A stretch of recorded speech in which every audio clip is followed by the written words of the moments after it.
Hello friends नमस्कार जय जगन्नाथ ଆପଣ ସମସ୍ତଙ୍କ ପାଇଁ ମୁଁ ଗୋଟେ ଛୋଟ ଭିଡ଼ିଓ ନେଇକି ଆସିଛି ବସ୍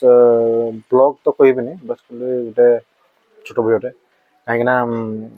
4-5 ଦିନ ହେବ ଦେଖୁଥିବେ ଆପଣ ମାନେ ବ୍ଲଗ୍ ପାଉନଥିବେ କାହିଁକିନା ମୋର ଆଉ ଦିଶାନ ଦି ଜଣଙ୍କ ଦେହ ବି ପ୍ରବଳ ଖରାପ ଆଉ ମୁଁ ଆପଣଙ୍କୁ ଦେଖେଇ ପାରୁନି ହେଲା ଆଉ ଭିଡ଼ିଓସ୍ ମୁଁ ଆଣିପାରୁନି ଭିଡ଼ିଓ ବି ମାନେ କରିପାରୁନଥିଲି 4-5 ଦିନ ହେଲା ଟୋଟାଲ୍ ମାନେ ବେଡ୍ ରେଷ୍ଟ ହିଁ ଆମେ ଥିଲୁ ହେଲା ଆଉ ଏମିତି ଭାବରେ ମାନେ ଦେହ ଖରାପ ହେଲା କି ଦି ଜଣ ମାନେ ପ୍ରଥମତଃ ମୋ ଦେହ ଖରାପ ହେଇଥିଲା ତାପରେ ମୋ ପରେ ଦେଇକି ପୁଅର ଦେହ ଖରାପ ହେଲା ଆଉ ସେଥିପାଇଁ ମାନେ ଟୋଟାଲ ମାନେ ଭିଡ଼ିଓ ହିଁ ପକେଇ ପାରୁନଥିଲି ମୁଁ ଆଉ ଏବେ ଟିକେ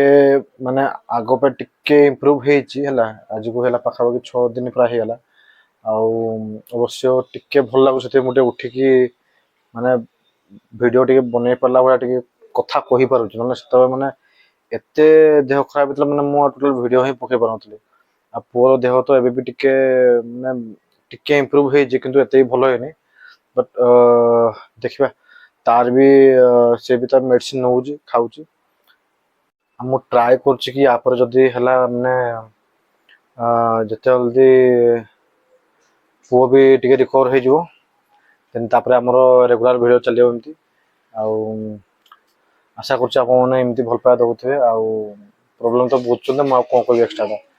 ତ ଆଜିକାର ଭିଡ଼ିଓଟା ମୁଁ ଏଇଠି ଏଣ୍ଡ କରିବି ଆଉ ପୁଣି ବହୁତ ଜଲ୍ଦି ଦେଖା ହବ ଆହୁରି ବହୁତ କିଛି ନୂଆ ନୂଆ ବ୍ଲଗ୍ ସହିତ।